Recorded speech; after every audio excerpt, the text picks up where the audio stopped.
लोग एक दूसरे की बुराइयां करते हैं, एक दूसरे के खिलाफ बोलते हैं, सावधान हो जाइए, ये वीडियो आप लोगों के लिए। आखिर जो एक दूसरे की बुराइयां करते हैं, आखिर परमेश्वर इन पर क्या बातें कर रहा है? मेरे प्रियो, आज हम जानेंगे वीडियो क्लिप में। इस वीडियो क्लिप का ये मेरे बनाने का मकसद ये, मैं प्रभु से मैंने बात की और परमेश्वर ने मुझे बोला कि इस टॉपिक पर वीडियो बनाया जाए।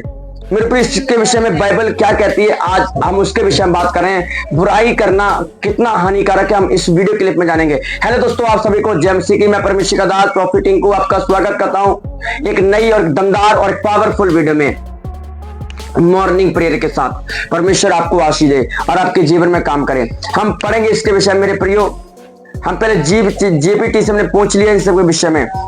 बुराई करने वालों को यह उन लोग रखते हैं कि कर रहे हैं जो गलते कार्य करते हैं, जो धोखा देते हैं। सुन लो मेरी बातों को, जो बोलना अनुग्रह सुन रहा है उसकी चेतावनी और संदेश ध्यान से सुनो, नहीं तो पछताओगे। चेतावनी दी जा रही है, अगर आप उन बातों को अनुसार किया तो भविष्य में गंभीर परिणाम और भोगने का और पछतावा हो सकता है।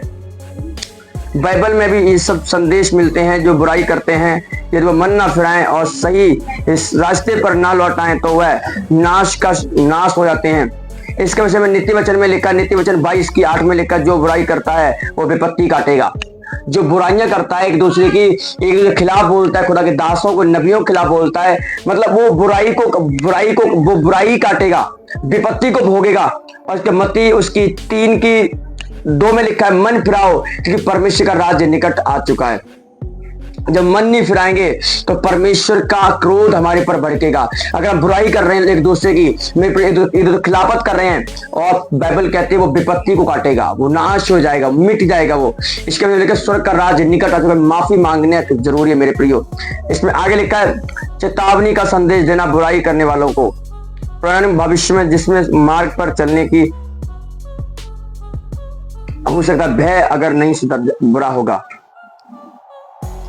सुधरना, गंभीरता, बुराई का परिणाम निश्चय है।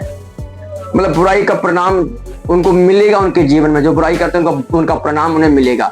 इसलिए मेरे प्रिय, हमें मन फिराने की जरूरत है, हमें पश्चाताप करने की जरूरत है और प्रभु यीशु के पास लौट आना है। हमें एक दूसरे खिलाफत नहीं करना है। वो क्या कर रहा है, वो कर रहा है, करने दे।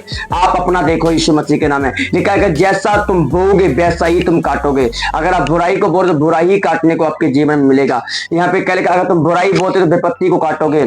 नीति वचन 22 में साफ साफ परमेश्वर ने कहा है। इसलिए हमें अपने आप को चेंज करना है और परमेश्वर हमारे जीवन में आएगा और काम करना शुरू करेगा और आपके बंधन श्राप जो आपकी जिंदगी में है वो टूटना शुरू हो जाएंगे और परमेश्वर आपके जीवन को बदलेगा, एक नया जीवन आपको देगा और आप ब्लेसिंग देखेंगे। यीशु मसीह का नाम है। इसलिए हमें अपने आप को पूरी तरीके से बदलने की जरूरत है और परमेश्वर को अपने अंदर, अपने हृदय में, अपने जीवन में उसे बुलाने की जरूरत है। हमें बस भलाई करना है। कि लिखा, बुराई के बदले भलाई। आपको उसे बुराई नहीं करना, भलाई कीजिए एक दूसरे का हर एक साथ। लिखा है, जब पढ़ते हैं हम गलातियां उसका 6 उसके 2 में लिखा हुआ है, लिखा एक दूसरे का बोझ उठा के चलो। ऐसे मसीह की व्यवस्था को हम पूरा करते हैं।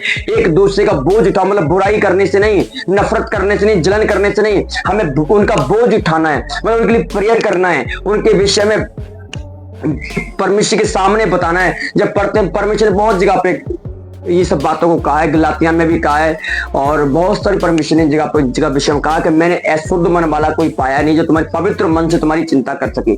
जो पवित्र मन से चिंता करता है एक दूसरे की, और लोगों की, जो आत्मिक लोग हैं उनकी और अपने बच्चों की, उनकी सेवा कर सकता है आत्मिक जीवन से, मतलब आत्मिक लाइफ की चिंता करता है। हमें ऐसा मनुष्य परमेश्वर को नजर ही नहीं आया। इसलिए अपने मन को तैयार करना पड़ेगा और एक दूसरे की चिंता करने के लिए। अच्छा चरवाहा अपनी भेड़ों के लिए अपना प्राण देता है, वो बुराई नहीं करता, वो प्राण देता अपनी भेड़ों के लिए अपना। और उसकी भेड़ उसका शब्द को सुनती हैं और समझ जब पराई के पीछे नहीं जाती, वो उसके पीछे चलती हैं। इसलिए मेरे प्रिय, इन सब बातों को आपको समझना है और हमें जानना है कि एक दूसरे के खिलाफ नहीं बोलना। अगर हम एक दूसरे के खिलाफ बुराइयां करते हैं तो परमेश्वर का क्रोध आज्ञा ना मानने वालों पर भड़कता है। मैं एक चेतावनी के तौर पर आपको बता रहा हूं, ये मैंने जो आपको कहा है, जो थंबनेल में लिखा हुआ, आप इन चीजों को जान सकते हैं। अगर आप बुराई कर रहे हैं, अभी भी बुराइयां कर रहे हैं, नफरत कर, सुन लेना मेरी बात को, नहीं तो एंड में आपको बहुत पछताना पड़ेगा। इसकी बुराई विपत्ति भोगोगे आप। क्योंकि स्वर्ग का राज्य निकट आ चुका है, प्रभु यीशु मसीह का आगमन निकट है।